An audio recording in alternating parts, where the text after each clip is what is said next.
Hello everyone, this is Chaplain Welton, and today I'll be teaching a Bible class.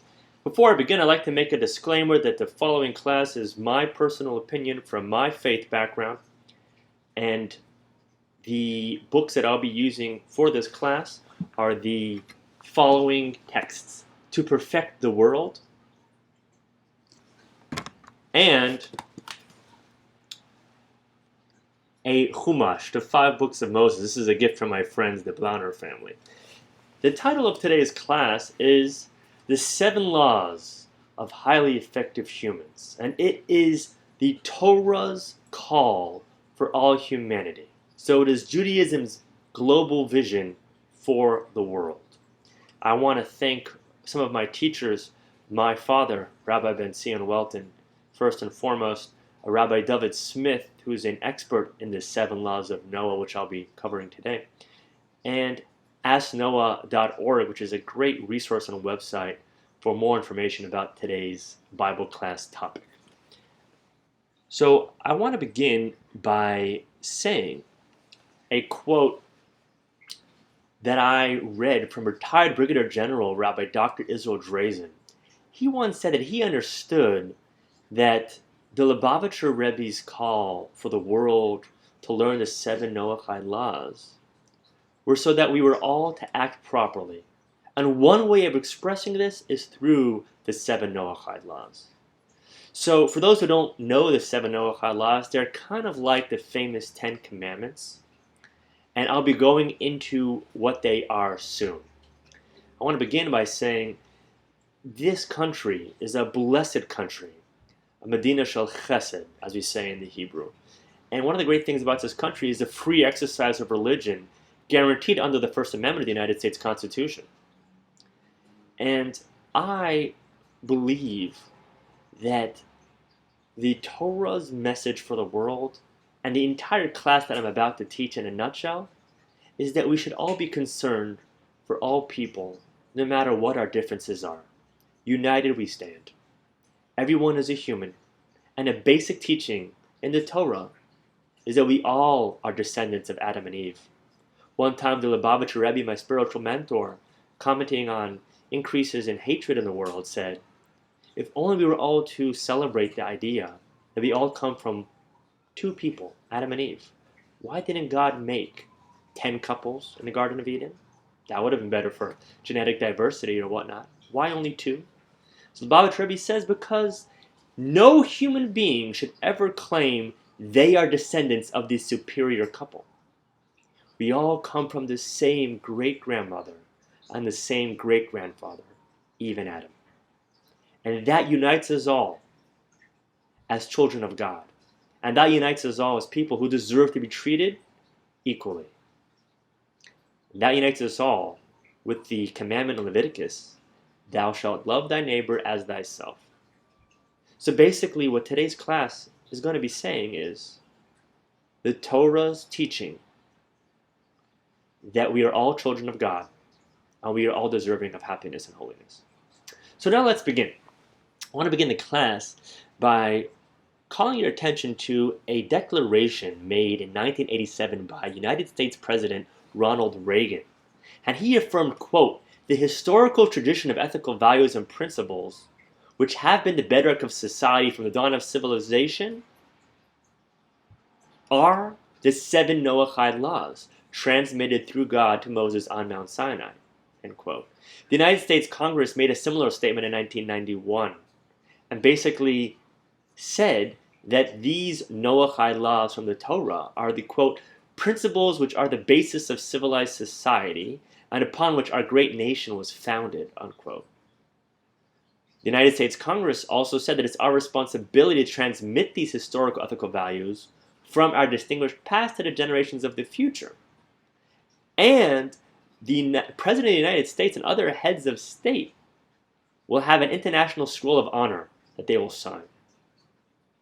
And in 1991, on March 20th, the United States Congress passed a law, HJ Resolution 104, or Public Law Number 102-14, which was signed into law by President George H.W. Bush.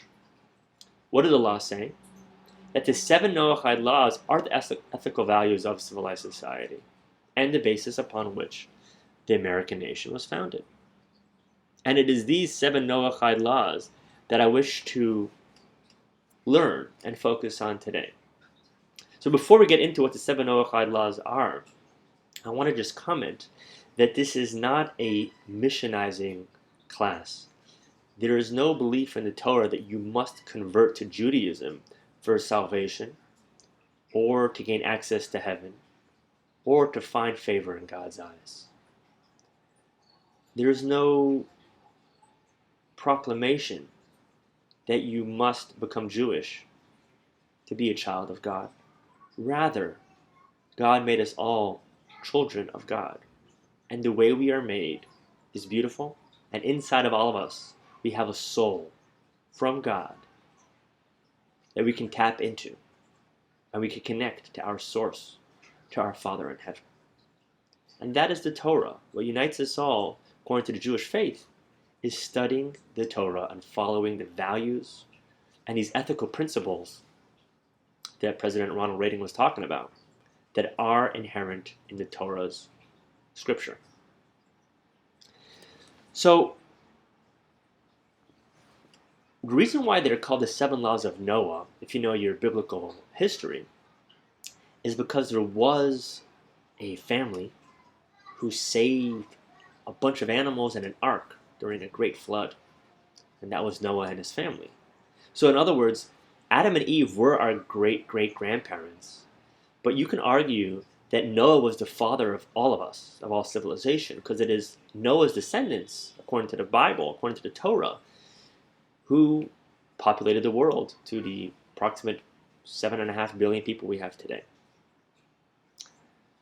So that's why they're called the 7 laws of Noah, to highlight the fact that these laws predated the 10 commandments that were given to Moses in the desert. And they were the values inherent in Noah's family, the values inherent in all humanity. So when I say the 7 laws of Noah, I'm talking about 7 universal laws or values that all humanity can share, no matter what our backgrounds. So if you look at Genesis 9:9, let's open up our book, our Torah, Genesis 9:9. We're going to see a verse right over here. Okay? So it says over here, in the ancient Hebrew, what that means in the English is, and I, behold, I establish my covenant with you and with your seed after you. God was talking to Noah. What is this covenant? The covenant is these 7 Noahide laws. So a lot of the rabbinic interpretations of this verse comment that the covenant includes 7 commandments. What are they?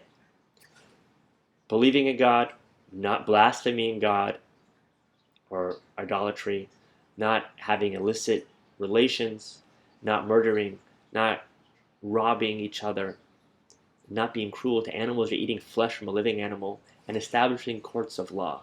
That's from the Babylonian Talmud Sanhedrin, page 56a.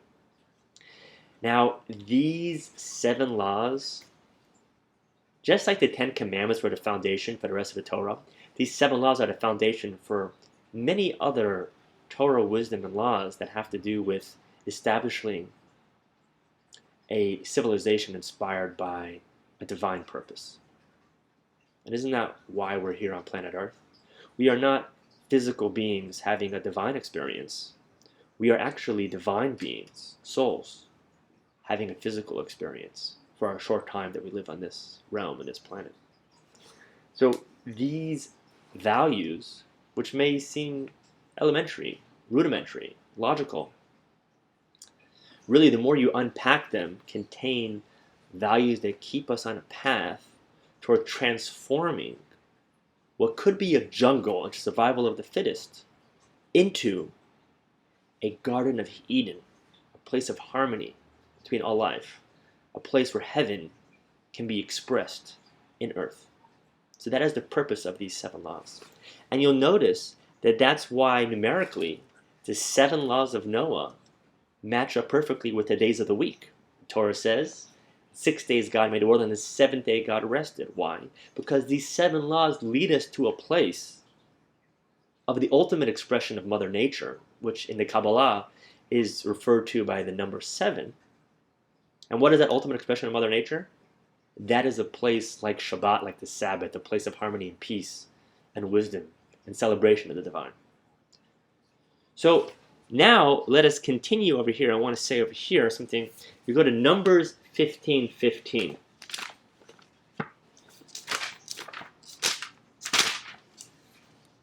Numbers 15:15.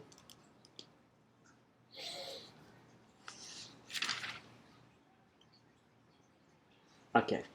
הקהל חוקת אחת, לכם לגרת גר, חוקת עולם דורתכם ככם, בגיא לפני אדוני. Says over here, 1 law shall be both for you of the congregation and also for the ger that journeys with you. A law forever in your generations, just as you are, so shall the ger be before Hashem. So a ger is someone who embarks on an adventure. Ger means to journey. My father always says, when someone converts, they are going on an epic spiritual journey of transformation. So ger refers to a convert, which once again, Judaism does not push this idea that the world must convert to Judaism in order to find and touch truth, ultimate truth. But over here it says that you see the law is the same, and that's kind of what I want to highlight here right now, as we get into the 7 laws, is that the purpose of the 7 laws are to unite people together with a common value system that comes from the Torah that helps us create this Garden of Eden on earth that we were talking about. What's interesting is, I said before that the reason why it's called the 7 laws of Noah is because it kind of predates the 10 Commandments, goes all the way back to Noah's values. But according to Maimonides, one of the great Jewish scholars, a Spanish scholar from the 12th century, he explains in his book, Mishnah Torah, in the chapter Laws of Kings, chapter 8, paragraph 10, that these Noahide values were commanded to Moses on Mount Sinai, that the Jewish people were instructed to inspire the world to follow them. So in other words, what it's saying is that the purpose of God choosing the Jew is that the Jewish nation should carry the torch of the light of Torah to all the other nations and tell all the nations of the world, we are all chosen by God as human beings to express God's wisdom from the book in this planet. That's how the system works, according to the Jewish faith. The Jewish people are supposed to be the teachers of Torah for all people. That all people should feel and know and learn how everyone is a child of God. And in the Mishnah Torah, Maimonides expresses this very clearly. He says like this: anyone who accepts upon himself and carefully observes these 7 laws is considered a righteous amongst the nations and has a portion in the world to come. Particularly, I also want to bring out something I read beautifully in a contemporary author, Rabbi Chaim Miller. He writes that the word Noah comes from the ancient Hebrew word nachas ruach, which means bringing pleasure to the Creator. So in other words, if we can all accomplish to surround ourselves with the wisdom and values that these 7 laws profess, it will bring pleasure to the Creator and will lead us to the days of the world to come. So now, let's continue a little bit further by kind of bringing this down into the military. So one of the things about the military is we're based on discipline and obedience. So if we're a soldier receiving an order from our commanding officer, or an airman receiving a soldier from our commanding officer, we carry it out promptly, right away, even if it's irrational, or we think it's irrational, right? We do that. And that's here as well. God says these are commandments. Well, guess what? That's our mission that we carry with honor, and we're going to fulfill them. As my friend Rachel Fajardo always says, I'll stick with the book throughout the changes in the sands of time. A second thing about the military I think lends some inspiration to this conversation is that no airman or soldier can claim that his personal unique talents make him superior than his commanding officer. When you wear this uniform, it doesn't matter what you can do in your civilian life. Right now, you are following the superiority of your commander. And that's a humbling experience. And that's the type of humility that we have to have as human beings, is to say, I am subservient to the superior wisdom of the book of the Creator. Okay. So I want to go through the actual 7 laws and kind of connect them. This is my personal reading with the 7 Habits of Highly Effective People by, the famous book by Stephen Covey, which I think is one of my favorite books. So I did title this class as the 7 Laws of Highly Effective Humans on purpose, and I see some similarities. So the first of the 7 laws of Noah is increasing your knowledge in the one true God. And I think that that's the first for a very simple reason. You have to begin with the end in mind. If you just kind of live your life aimlessly, kind of eating, drinking, and doing what the day brings you, without having a vision of the future, that's not really in congruence with this first law. Humanity's first step has to have a vision. And then we align our actions with that vision to make that vision into reality. That's step number 1. Increasing the knowledge of the one true God gives us knowledge of ourselves, because we are a soul of God in a human body. So therefore, by increasing our knowledge of our Father in heaven, we know how to act and what visions to have as His children on earth. Law number 2, respecting God's holy name, not to blaspheme God. So I think that connects to Stephen Covey's put things first habit, which he talks a lot about prioritizing what's important to you, and that helps you bring it closer to your vision, and not getting distracted by what I love he says is urgent but unimportant tasks. I think prioritizing the respect you have for God's holy name reminds us of the respect we have to have on a day-to-day basis. So we can have a vision that we create by learning more knowledge of God, but then how do we translate that into a day-to-day habit? Well, if you respect God's name every day and you speak of God's name every day and you say God's name in a way that is respectful, that's a habit that's translating into your day-to-day way of speaking. And that's going to have an impact on reminding you that that type of respect and sensitivity has to be applicable to everything you do. So if you're having respect for God's name, that's going to make you into a respectful person for so many other things of the divine. Number 3, which is respecting the sanctity of human life. That's the 3rd law of Noah. So I think that respecting the sanctity of human life is not just not to murder someone, but is to be proactive in protecting life. So take charge and assume responsibility for this 3rd law. You want to have a civilized society? Don't murder someone, but go out there and be proactive in making sure that people value the value of human life. Be proactive in promoting that. If all society valued the value of every single human life,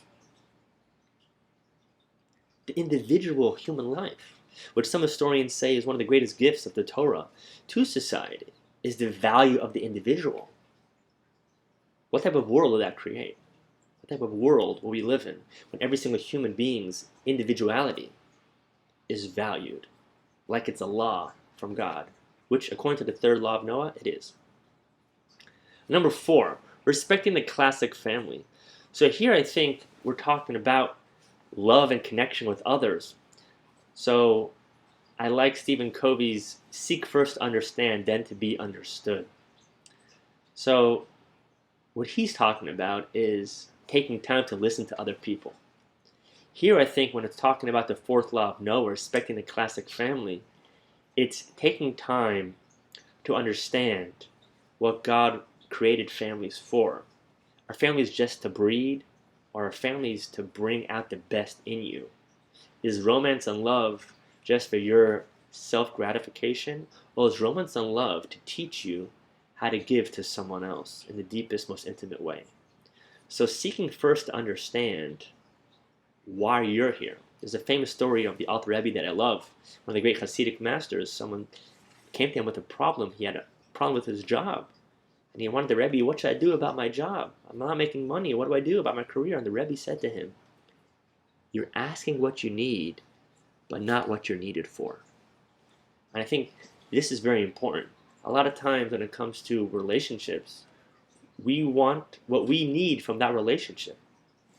The fourth law of Noah, with its limitations on what relationships we're allowed to have, is teaching us it's not just what we need, but what we're needed for.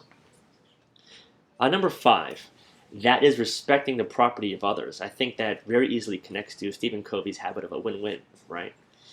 Not to rob, not to steal happens when you can, what the Talmud says, Ezehu Ashir Sameach Bechelko, who is wealthy, someone who is happy with their lot.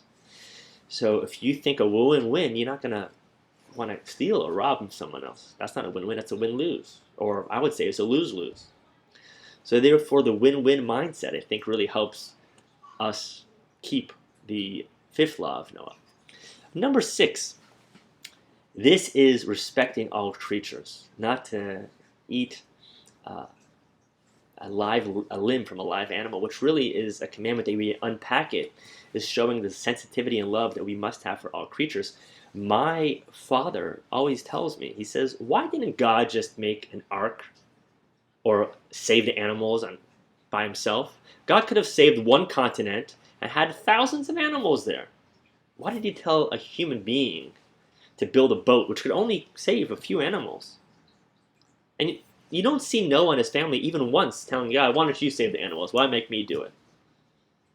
My father says the answer is very simple. Because Noah and his family understood that these 7 values of Noah, right? They understood these values. They understood. That's the purpose of humanity. The purpose of humanity is to be the way God made Adam and Eve. Gardeners in a garden. Caretakers of the world. Caretakers of the environment. Caretakers of all life. And number 7, upholding righteousness in a judicial system. I think that the greatest synergy, as Stephen Covey talks about, is when you have justice and courts that are honest and full of integrity and will adjudicate the situations we need to. You know, retired Army Brigadier General Rabbi Dr. Drazen said a beautiful thing. He said, how come in the 7 laws of Noah you see this law about being sensitive to animals kind of towards the end of the progression of the laws? If this was like a ladder going up from bottom to top, this would kind of be towards the end. Why is that so important? Why is this the goal? So like we just said, this is the goal because these 7 values are trying to bring humanity to a place where we can have respect not just for our fellow human beings, which unfortunately sometimes we see is not being done the way it should be, but for all life, for animals too. In fact, Rabbi Drazen says, we should be careful not even to step on the ground if there's an ant there. Be watching where we're walking. And that's a profound thought, that the goal that God has for us is to see how much respect we can have for all life. And if we had this respect for all life, I wonder how many wars we would fight. If we had this sensitivity to even not stepping on an ant as we walk out, how much sensitivity would we have to avoiding conflict and to finding peaceful solutions? Now I want to conclude this class with a couple more verses from Scripture. I won't read them inside but I'll just read them out for you. You can look them up on your own. In Exodus chapter 19, verse 6, the Torah designates the Jewish people as a kingdom of priests and a holy nation. A goy kadosh, a holy nation. Not once in the entire Torah does it say the word non-Jew. Rather, the Torah says goy. Goy means a nation. And the Torah says to the Jewish people, you are a goy kadosh, a holy nation, amongst other goyim, amongst other nations. And the way God speaks, that's empowering. Not saying you're a non-something, but saying you are a something. In other words, every nation on this planet, every culture, has their individuality that must be celebrated, must be acknowledged, must be validated. What God is telling the Jewish people as a holy nation is, what makes you holy is if you could bring the Torah's values to all nations. Share the Torah's wisdom with all your brothers and sisters on the planet. That makes the Jewish person a part of a holy nation. And you see that in Isaiah chapter 42, verse 6, where Isaiah says the purpose of the Jewish people is to be a light unto the nations.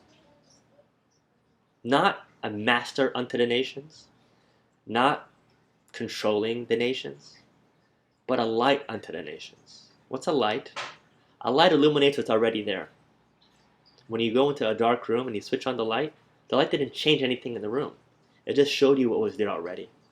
So too the purpose of the Jewish people is to take God's Torah and show every human being the powers and gifts and light they already have inside themselves.